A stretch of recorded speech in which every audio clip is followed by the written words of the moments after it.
வீட்டில் இருந்தால் நிம்மதி கிடைக்காதுன்னு சொல்லி தான் கோவிலுக்கு போவாங்க. கோவிலுக்கு போயும் சிலவங்களுக்கு அந்த மன அமைதி கிடைக்கவே கிடைக்காது. கோவிலுக்கு போனால் அமைதி கிடைக்கும், மன நிம்மதி கிடைக்கும், மனசு ஒரு நிறைவாக இருக்கும் சொல்லி தான் கோவிலுக்கு போவாங்க. நிறைய பேருக்கு அமைதியும் கிடைக்கிது, மன நிறைவாகவும் வருவாங்க வீட்டுக்கு.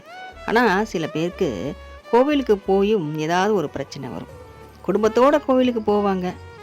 ஏதோ ஒரு குலதெய்வ கோயிலுக்கோ, ஏன் நம்ம ஆறுபடை அப்பன் நம்ம அப்பாவோட கோயிலுக்கு, ஏதோ பழனி மலைக்கோ இல்லைனா திருச்செந்தூருக்கோ ஏதோ ஒரு கோயிலுக்கு நம்ம போவோம். அப்போது அந்த குடும்பத்தில் இருக்கவங்க யாராவது ஒருத்தருங்க சண்டை போடுவாங்க.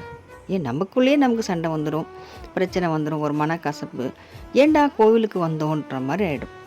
அது எல்லாமே நமக்கு நன்மைக்கு தான்.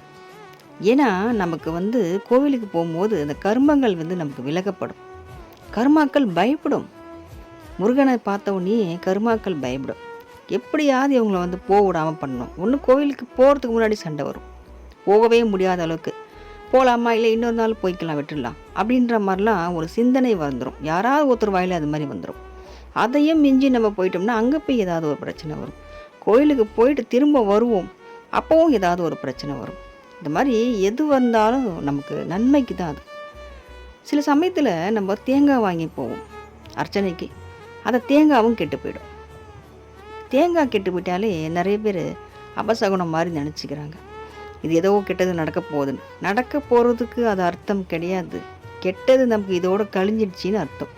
கோவிலில் போய் நமக்கு ஒரு தேங்காய் அழுகி போச்சுன்னா நமக்கு கிட்ட இருந்து கடவுள் கெட்டதை எடுத்துட்டாருன்னு அர்த்தம். கடவுள் கெட்டதை எடுத்துட்டு நமக்கு நல்லது ஒரு விஷயம் நடக்க போகுதுன்றதுக்கு அது ஒரு உதாரணமாக நமக்கு இருக்கும். ரொம்ப ரொம்ப ஒரு அற்புதமான ஒரு விஷயம் நமக்கு ஒரு நடக்க போகுதுன்னா அந்த தேங்காயில் சில சமயம் நமக்கு பூவும் வரும். அந்த மாதிரி நிறைய பேருக்கு அந்த தேங்காயில் பூ வந்திருக்கும் தான். அதனால் நம்ம எதுக்குமே எப்போவுமே நம்ம பயப்பட வேண்டிய அவசியமே கிடையாது. முருகர் இருக்கார். எல்லாம் நமக்கு நன்மைக்காக செய்கிறதுக்கே முருகர் இருக்கார். ஒரு விஷயமும் நமக்கு இனிமேல் நல்லது தான். ஒரு படிகளும் நமக்கு ஏறக்கூடிய படி அது வெற்றி படிகளாகவே நமக்கு இருக்கும். வெற்றிவேல் முருகனுக்கு அரோகரா.